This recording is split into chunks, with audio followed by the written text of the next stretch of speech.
Mayong hapon sa tanan.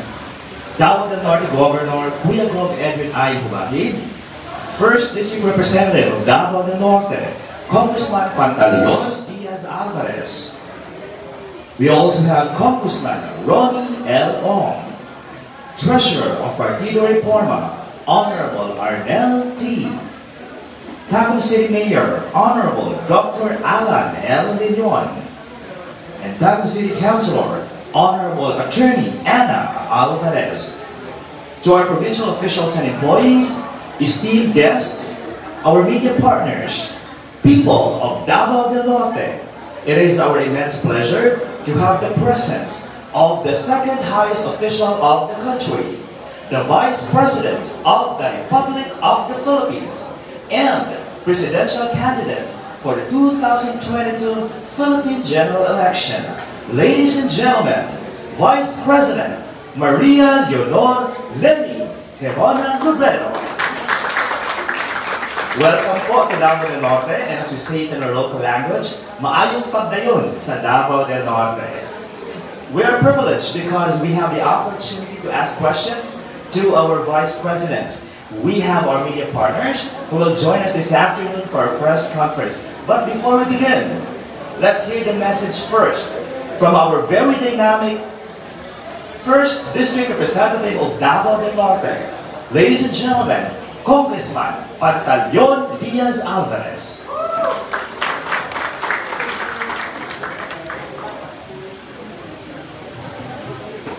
Ngayong hapon sa tanan, please allow me to read my official statement, no? Kasi baka umaba masyado, limited lang yung time ni Vice President Leni.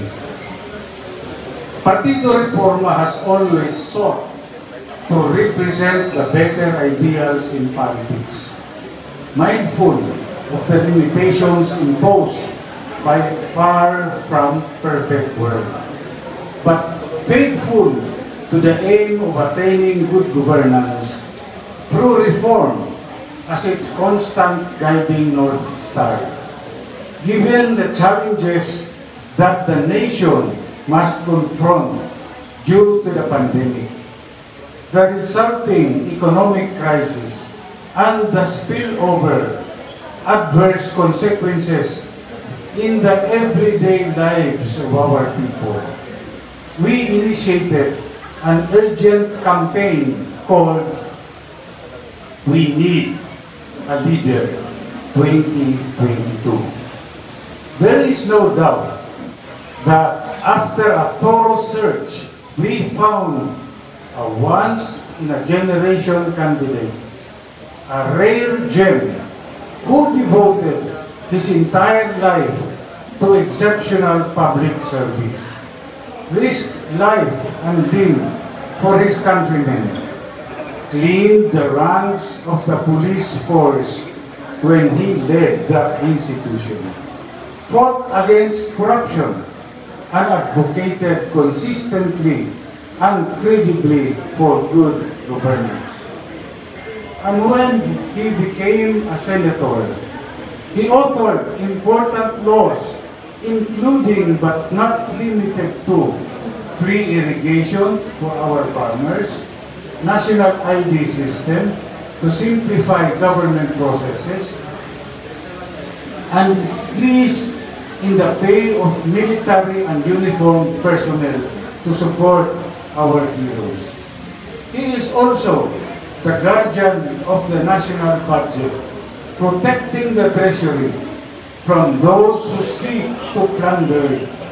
He knows that corruption is not a victimless crime, and with every peso lost, Filipinos tragically have less healthcare, education, infrastructure, and economic opportunities.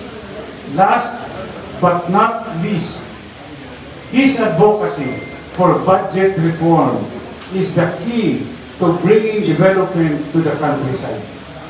Empowering LGUs by giving them more funds and handing over to them the ability to efficiently and effectively respond to the needs of their constituents is key to long-lasting development. Senator Ping Lacson is the best, and our leaders on the ground have echoed that sentiment time and again. Even supporters of our candidates agree. And under ideal circumstances, they want to campaign and vote for him and see him lead the country. He is the most qualified to be president. But the electoral terrain in 2022 is far from ideal. The fate had other plans. Time and context framed the narrative of 2022 in a way that gave traction, rightly or wrongly, to other candidacies instead.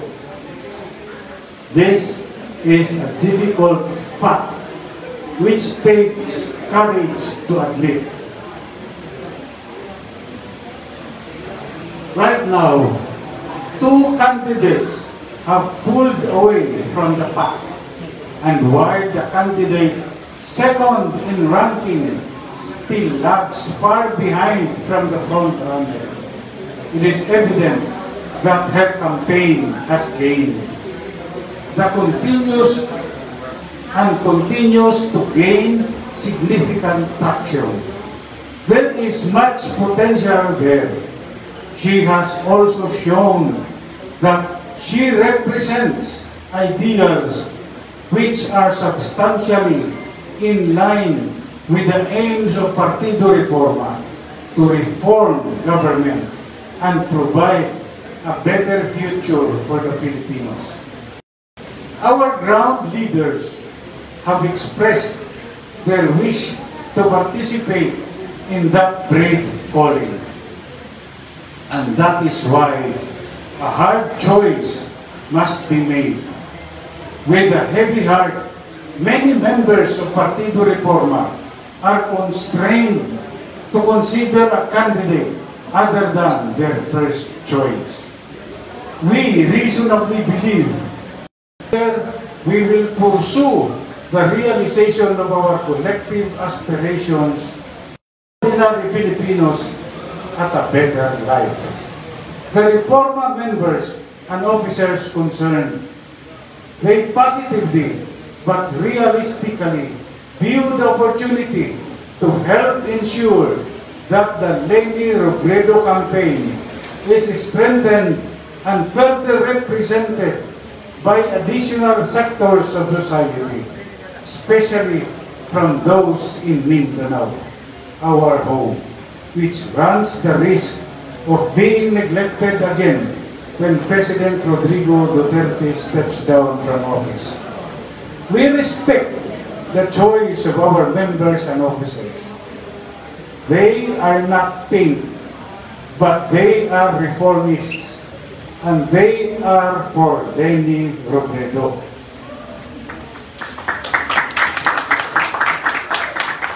The fight for good governance and a better tomorrow for our people has never been and never will be limited to a single color. And on my part, I personally have also made a decision.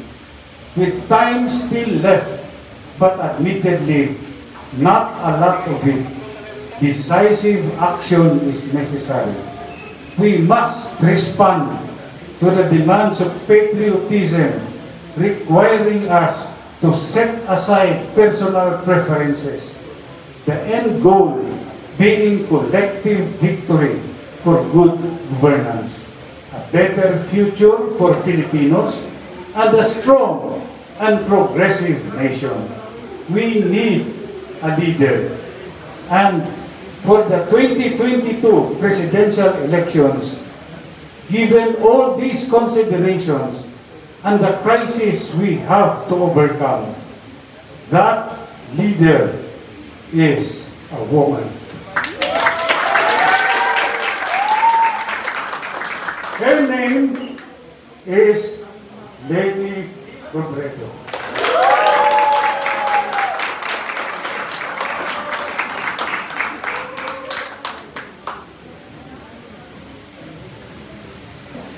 Daghang salamat, Congressman Pantaleon Diaz Alvarez.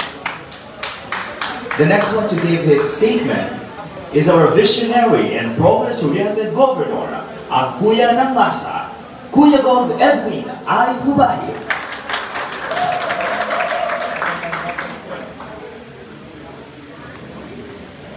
Magandang hapon po, Davao del Norte, at lahat ng mga empleyado ng Kapitolyo. Alam po ng lahat kung gaano po kalaki ang aking paghanga kay Senator Ping Lacson. Dahil po para sa akin, he possesses the qualities of a good leader to lead the country.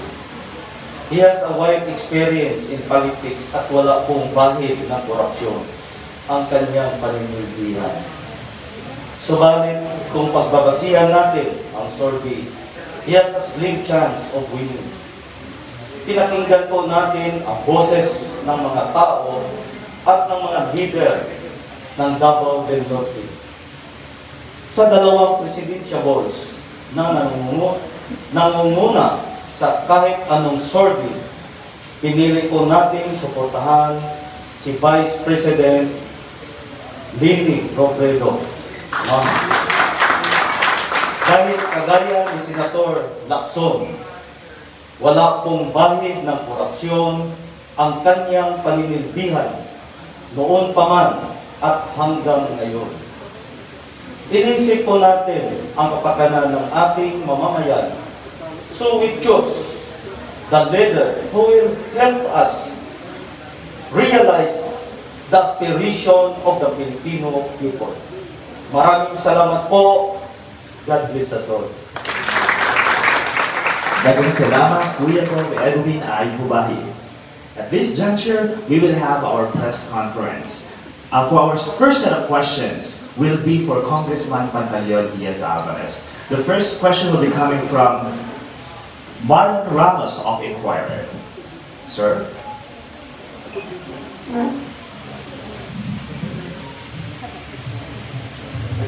Magandang po.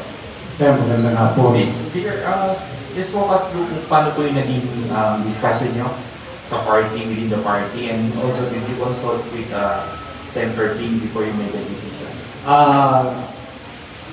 Hindi kami nakapag-usap na ni Senator Ping personal, no? Pero through text messages, nag-communicate po kami.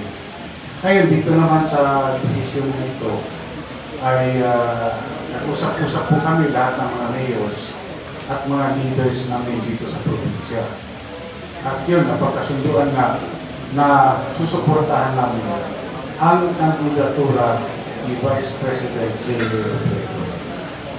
Sir, will you try to convince Senator King to also join the rest of the party in supporting? Alam mo, personal decision kasi yan. Hindi po magaling yung desisyon na yan. At ako naman ay ayaw ko personally na kumbinsihin si Senator Ping.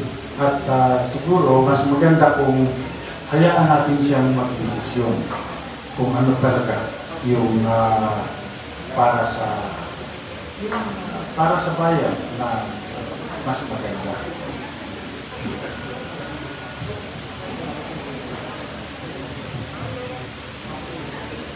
All right, thank you so much. The next question will be coming from GMA Online, Ms. Dineska Panti.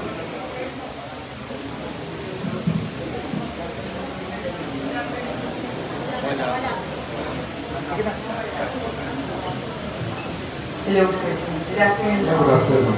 Dineska from GMA News.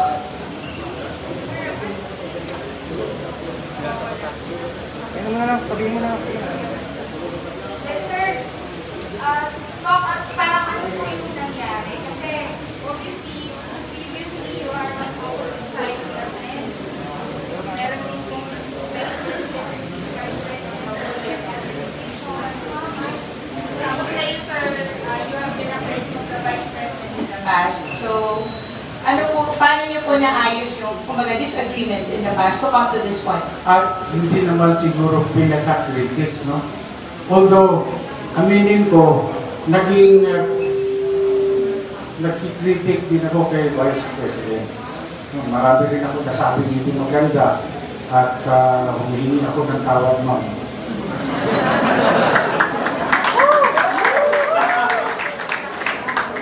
Ito kasi, para sa akin, personal, bakit nakapagpasya akong sumuporta kay Leni Robredo? Ito yun. Ang unang laban na sinabihan ko noong dekada 80. Nasa Ateneo Law School ako noon. At naalala ko pa rin, sumasama kami sa mga marcha-marcha doon sa kalye para tuldukan ang rehimeng diktadurang Marcos. Kasama ako. Yun ang unang laban. Marcos versus Cory. Yun yung snap elections noong dekada 80. Ngayon, pangalawang laban. Kaya lang, pareho pa rin. Marcos nagbago na versus Leni. At ayoko naman na yung pinaglaban ko noon ay hindi ko na ipaglalaban ngayon. Kaya para sa akin, gusto ko lang ituloy yung laban, yung unang laban na sinabihan ko, itutuloy ko sa pangalawang laban na ito, Marcos versus Leni.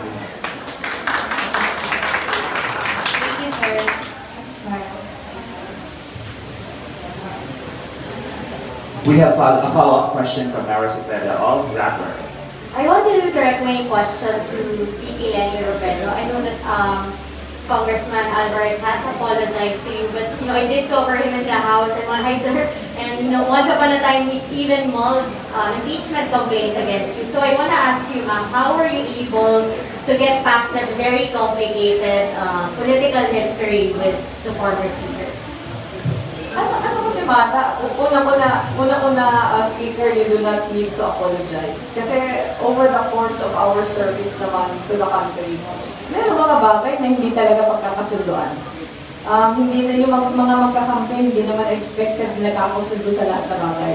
Pero kami wala naman kaming personal. Wala sa aming personal na disagreement.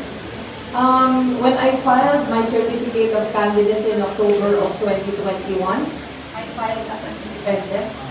Sinabi ko sa inyo na yun yung aking ang pinaka-mensahe ng pag-file ko as an independent, bukas ako sa lahat. Bukas ako sa lahat as long as nagkakaisa ang aming hangarin para ayusin yung ating bansa. Yung reforma naman, pareho yung aming hangarin to fix this country through good governance. And nagkakasundo pa rin na pareho yung aming mga pinaglalaban. Meron siguro kami hindi pinagkasunduan in the past and most probably hindi kami aligned sa lahat na bagay. Pero ang parati ko din sinasabi na ang pinakamahalaga yung mga bagay na pinagkakasunduan nyo. Hindi yung mga bagay na hindi nyo pinagkakasunduan. And in this case, pareho din kami ni Speaker Alvarez na naniniwala na yung bansa natin, yung pinaka-interest natin sa election na ito, ano yung pinaka-makakabuti para sa bansa natin.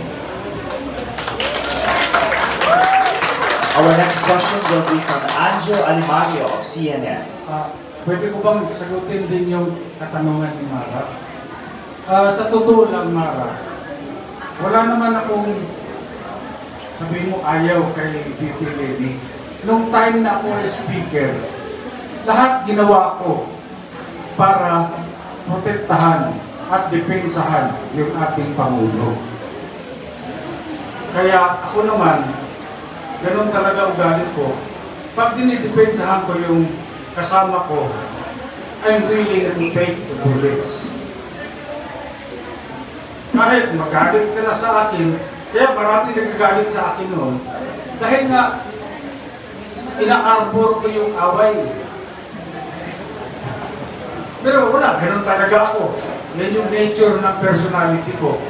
magkaibigan tayo, may kaaway ka, pwede kong arborin yung away na yan para protektahan kita. Ganun lang kasimple yun.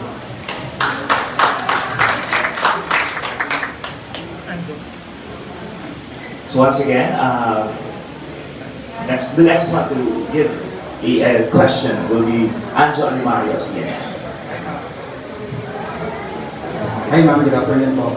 Ma'am, I know this is the first time to enter what may be considered the Duterte country, the Davao region. Ma'am, some officials have been pushing for a, Robredo, Duterte tandem. What is your take on that? Ako klaro naman from the very start. From the very start until now, until the very end, ang Vice President ko si Kiko Pangilinan.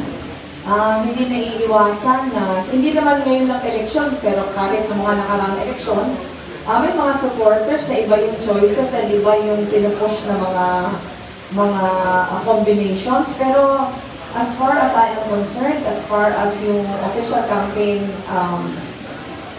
structure is concerned, ang aking Vice President until the very end, Kiko Pangilinan. Saka pala, hindi to first time na pumasok ako dito sa Davao region. In fact, during the course of the 6 years that I was Vice President, we have had programs here. During the pandemic, we have been helping a lot of hospitals in the Davao region. Nung sunod-sunod na mga sakuna, whether bagyo o mga lindol, parati kami nagpapadala ng teams dito to do relief operations. Alright, thank you so much. The next one to ask question will be Gerard de la Peña of TV5. Good afternoon, VP. Speaking of your projects po, pinayagan na po ng COMELEC yung pag-resume ng Anak Buhay programs. Now, ano po yung reaction niyo po sa pagpayag ng COMELEC? And then, ano po yung mga projects na siguro po priority natin na ituloy? Yung exemption kasi hiningi namin very specific. Yung exemptions na hiningi namin for medical assistance, for bayanihan ni konsulta, for vaccine express, saka yung swab count. So, doon lang kami limited. Limited lang yung extension doon sa 4 na projects na yun. Pero sobrang relief kami. Sobrang relief kami kasi ang dami na namin nakukuha ng requests for assistance na hindi namin matigilan. Dahil wala pa yung decision ng COMELEC. Now, pwede na namin i-issue.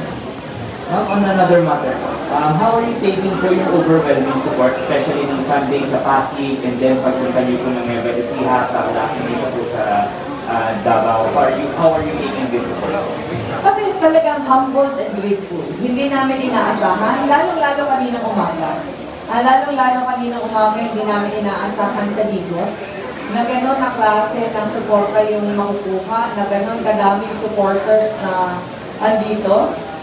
Also, kahit kay Gov Edwin, nagpapasalamat din kami and the rest of the Davao del Norte family, pati kay Speaker. Kasi kahit dito sa Davao del Norte, nagulat ako pagpasok ko ng capital kanina kasi may supporters.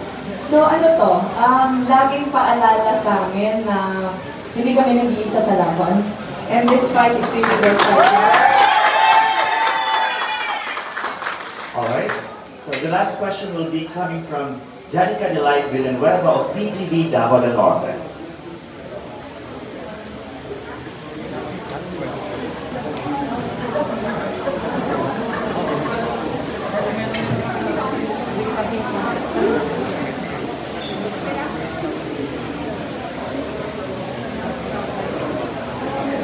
Hello. Good afternoon po, VP. So I am from PTV Davao del Norte, Channel 48, the official TV station of Davao del Norte. So my question po is related sa province of Davao del Norte. So one of the pressing and longest issues in our province is insurgency po. The present administration, Kuya Gov's administration made sure that we apply the methods of the NTF-LCAP po in combating and suppressing insurgency. And our province also established a holistic approach wherein we provide rehabilitation for former rebel surrenderies, paving the way for more rebels to restore their trust in the government and to return to the folds of the law. So Kuya Gov's administration po already has a good head start in resolving this issue. So my question po is, how will Leni Robredo's administration support, aid, and improve this endeavor, and what are your plans po to put an end to communist armed conflict? I think I have mentioned this several times in past interviews already, na yung whole of nation, whole of government approach. And the governor has been doing a lot of tremendous things for the province. Actually, first time ko siya na-meet, first time ko si Governor na-meet, and I was congratulating him for all the good work that he has done in the past 3 years, including the anti-insurgency program of the province. Dapat talaga ito yung track na it is not a purely militaristic approach that will solve the insurgency issue, but government is on the right track. Meaning to say, tama na convergent siya ng lahat ng mga services ng iba't ibang mga ahensya para matugunan yung root cause ng problema. Kasi kahit militaristic approach ka, kung hindi mo na resolve yung root cause, pabalik-balik na siya.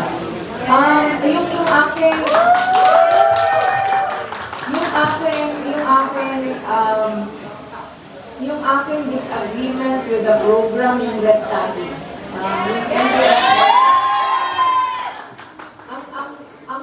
Ang palagay ko, hindi lang dahil nare-red tag ako, pero palagay ko yung red tagging kasi nakukompromise na yung confidence ng tao sa programa.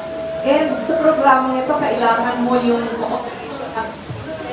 cooperation ng tao. Kasi yun nga kaya nga whole of nation approach siya. Kasi hindi lang gobyerno yung magre-resolve nito, pero tayo lahat. And kung meron mga bagay nakaka-erode ng tiwala ng tao, ang nagsasuffer yung programa. Pero what Davao del Norte has been doing in the last 3 years as far as the anti-insurgency program is concerned is something that we should all aspire for. Thank you so much. There is also a question from Jacob Lazaro of One News. Hi ma'am, follow-up na po ako dun sa support na nakukuha nyo. Aside naman from the people support sa mga rallies, going to the political naman, you've also been getting a lot of a slew of political endorsements, especially locally. Now, how important or how will this help you sa campaign nyo, especially in local endorsement, since magsa-start na po yung campaigning for local officials tomorrow? Malaking bagay siya. Malaking bagay kasi halimbawa dito, without the governor's endorsement, without Pong Alvarez endorsement, paano kami makakakuha ng support from all other local officials? Siyempre, we value the help of all our volunteers. We think they're doing a tremendous job in helping us with the campaign. Pero kahit yung volunteers will agree na pag ang suporta galing sa local officials, everything else becomes easier. Talagang sobrang laking headway ito. Sobrang laking boost in our campaign that we're getting the support of this part of Davao. Lalong-lalo na kasi in 2016, natalo ako miserably here. So bago itong, parang siya.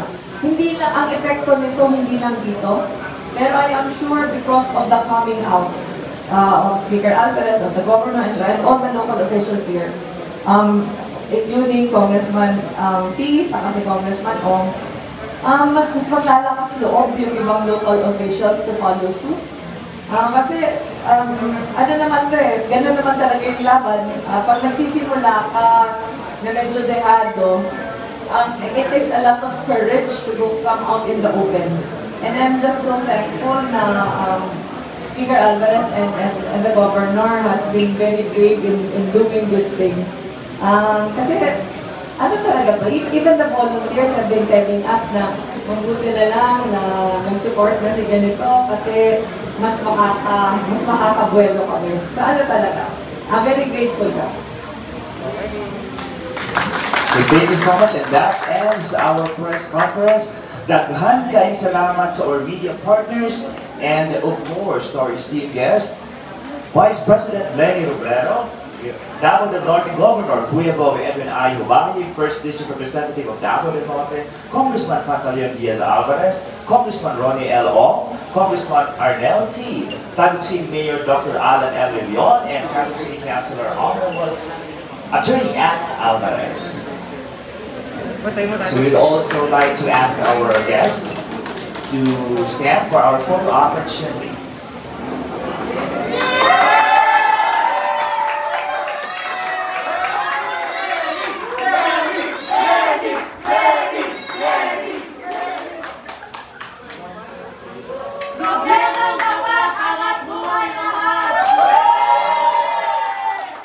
Hanggang sa dapat mabuhay ang ating Vice Presidente